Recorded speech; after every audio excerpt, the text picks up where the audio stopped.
Adelante, compañeros. Ustedes ya saben que me encanta compartir con ustedes temas que son importantes para nosotras las mujeres, que también se han vuelto importantes para los hombres, sobre todo cuando hablamos de temas de pareja. Vamos ahora a darle la bienvenida y el aplauso, como siempre, esta es su casa, al doctor Marcelo Belit, por favor. Porque vamos de la clínica de fertilidad INMATER, vamos a hablar ahora del miedo al fracaso en una fecundación in vitro. Totalmente de acuerdo. Empecemos Hay dos grandes por lo miedos. primero. Totalmente de acuerdo y comparto este tema. Exactamente, y me alegro mucho que Víctor Hugo está acá porque queremos explicar grandes cosas. Hay dos miedos fundamentales.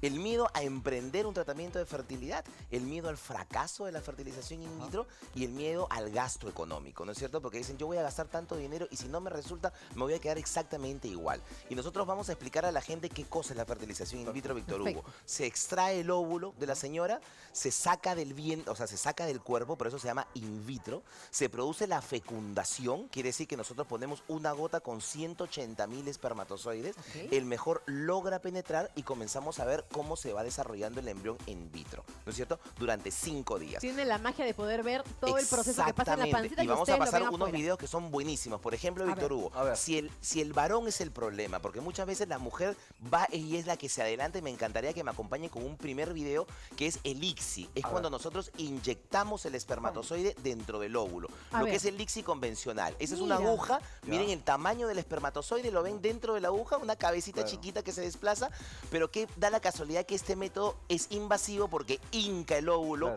le produce una pequeña cicatriz. Si bien se sigue utilizando, hoy en día ha salido una técnica que es mucho mejor, que se llama el piezo ICSI. Ahí depositaron el espermatozoide, se quedó dentro del óvulo.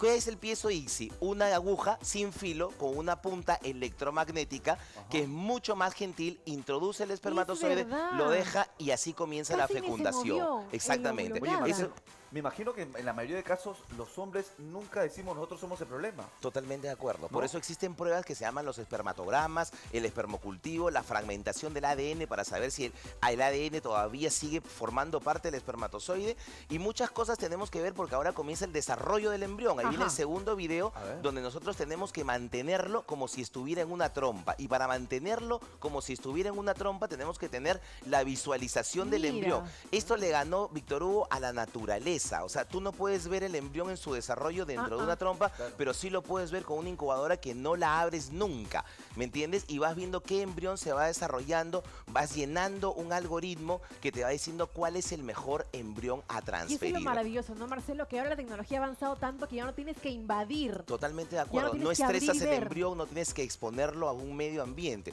Entonces, la tercera incógnita de la paciente es, está bien, se desarrolló el embrión, pero es un embrión sano, o sea, es un niño sano el que yo voy a tener. Y ahí viene el tercer video donde es el diagnóstico genético, o sea, ya es la fresa de la torta, donde nosotros sacamos un fragmento de lo que se convertirá en la placenta del futuro bebé, y yo le digo el sexo al 100%, le descarto síndrome de Down y le descarto todas las enfermedades, y me subo en un 70% de éxito.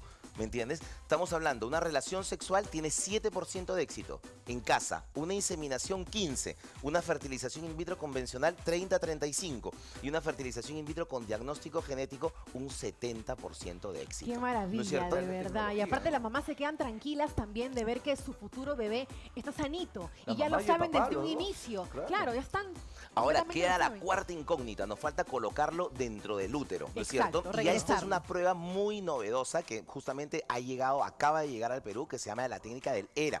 Le agradezco el cuarto video, porque ¿qué cosa es? Es sacar un fragmento del endometrio. El endometrio es la capa que recubre el útero. Ahí vemos cómo ingresa un espéculo como cualquier tipo de examen ginecológico. Pinzamos el cuello, se le pone anestesia en el cuello para que esto no duela y se introduce una pequeña cánula. Esa pequeña cánula va a absorber la parte interna, exactamente, donde se alberga el embrión. Y esa pequeña parte interna nosotros la vamos a analizar, la vamos a mandar que nos digan si verdaderamente está en la fecha acorde la paciente para lograr una implantación del embrión.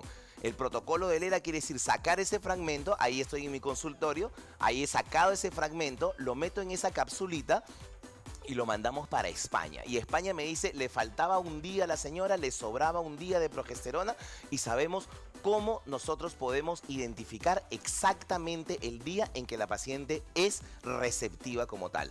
Se llama una receptividad propia de la paciente, porque por ejemplo, usted puede recibir el embrión a los 5 días. De repente otra paciente al 6º día, otra paciente al 4º día. Entonces, para hacer un protocolo de receptibilidad individual, que cada uno sepa qué día es receptiva, se hace esta prueba. Cuando falla una fertilización in vitro, se hace esta prueba. Yo creo que generalmente, y va más por el lado masculino, Sí. es que cuando se hace el tipo de lo que está presentando Marcelo, es que el hombre es el que menos cree. Totalmente de acuerdo. El hombre es el que primero dice, yo no soy el problema. Correcto. Y segundo dice, vamos a gastar plata por las puras. Claro. Es innecesario. Claro, total. El hombre, ¿en qué parámetros se mide? El hombre se mide en la virilidad que pueda tener, en el apetito sexual, si no tiene un déficit de erección y si tiene eyaculación.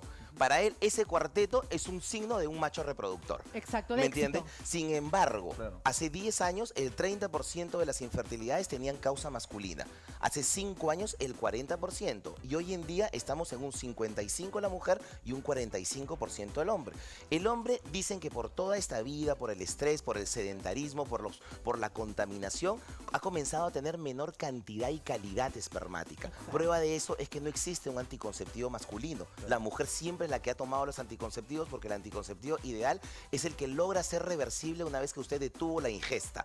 Ya no quiere tomar más anticonceptivos y es reproductiva el próximo mes. El hombre puede tomar las semillas de algodón, que fue lo que se inventó, pero nunca más vuelve a ser fértil. Entonces ese es el problema. El hombre es muy débil a nivel reproductor. Y por eso es que estas técnicas que yo les presentaba, que son las inyecciones, que son todas las cosas para facilitar la concepción, son técnicas que han aumentado las tasas de reproducción y que hoy en día nos llevan a tener cifras muy altas. Dicen que existen 2 grandes hitos en la medicina moderna. La anticoncepción, que fue la capacidad de poder tener hijos, o sea, de espaciar el periodo reproductivo, es decir, tener relaciones sexuales sin tener hijos. Y la fecundación in vitro, que fue la capacidad de tener hijos sin tener relaciones sexuales. Es maravilloso y la verdad que te lo Exacto. explica de una Marcelo manera es tan tan ilustrativo clara. que no necesitamos hacer tantas preguntas. Exacto, Es verdad. exacto. Y entonces las recomendaciones para una persona, por ejemplo, que quiere todavía alargar un poco este proceso de ser mamá, es congelar los óvulos. La congelación de los óvulos, el backup reproductivo. Hoy en día uno no tiene que llegar a ser madre porque tiene 35 años, porque tiene Por 38 años. obligación. Por obligación social. O sea, no hay absolutamente nada más. Este bloque yo lo he dividido en 2. Hemos Ya. hecho este martes primero. Vamos a hacer todo lo que son Este de los martes miedos. 17. 17. Así O sea, es. claro. Primer El primer capítulo de todo lo que son los miedos. Y el próximo martes vamos a ver en nuestro Facebook, en nuestra página web, todas las preguntas que la gente se va a hacer. La gente que se hizo una fertilización in vitro, la gente que fracasó en una fertilización in vitro y la gente que tiene preguntas. Voy a hacer solamente preguntas y respuestas. Eso me parece maravilloso porque debe haber muchas personas en este momento que están viendo Totalmente que no de les acuerdo. fue bien en lo que estaban buscando. No lograron quedar embarazadas Yo creo que y ahora exacto. tienen que ir acompañado del médico que le explique cómo va a ser el siguiente proceso para que sigan confiando. Pero confiar en el médico es lo Y más lo importante que tienen que hacer. los caballeros atentos. Los caballeros Por atentos, favor, las atentos. saunas, los pantalones apretados, el sedentarismo, la falta de deporte, el tabaquismo, el alcohol, son cosas que van influyendo en la movilidad espermática. La exposición a los calores, Claro. ¿me entiendes? Los choferes, los panaderos, los peluqueros que están parados, los camarógrafos. Así es. Marcelo, muchísimas gracias por Al estar con contrario, nosotros aquí en Combinado. muchísimas gracias Ahí por está. ustedes. Aparecieron los teléfonos. Ahí están los teléfonos. Quiero aprovechar Para de la mandarle un cita, saludo a sí, Elizabeth Guardia, que está en la Clínica Montesur, que me está viendo, que me dijo que por favor le mande un saludo. Saludos para a Sonia, a un todas mis beso amigas. para por ella. favor. Beso para ella. Bueno, vamos con Jan. Vamos, Vamos con Jan, con muchas Jancito, gracias, gracias a ti. Marcelo, lo máximo. Vamos a ver.